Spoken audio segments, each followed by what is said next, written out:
compagnie Ifunamboli débarque au Paris à Tarbes pour une nouvelle création en résidence. C'est la danse que vous allez proposer. On va commencer peut-être par un mot sur cette compagnie qui vient de Paris. Oui, bien sûr, la compagnie Funamboli, c'est une compagnie d'un chorégraphe italien, Fabio Crestale, qui vient du classique, mais qui fait depuis une dizaine d'années plutôt de la danse contemporaine. Selon les projets, il travaille avec des danseurs différents, parfois des danseurs de l'Opéra de Paris.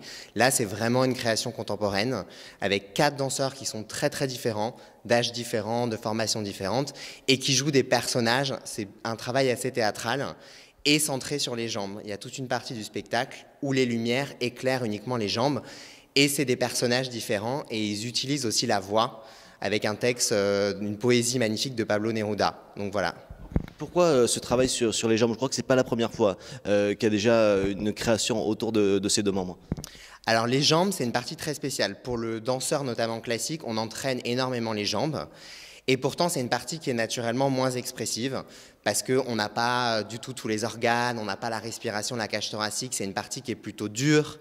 Voilà, qu'on met rarement en valeur. Donc là, c'est le contraire. Comment on crée des personnages?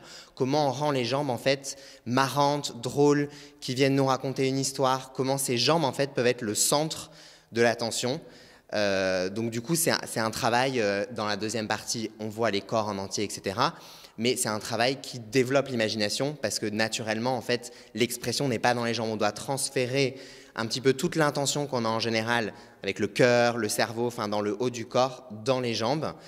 Et voilà, et on est déjà normalement en tant que danseur bien entraîné, on travaille beaucoup les pieds, on travaille beaucoup l'allongement, les lignes, mais là c'est un travail encore plus particulier et difficile pour les danseurs.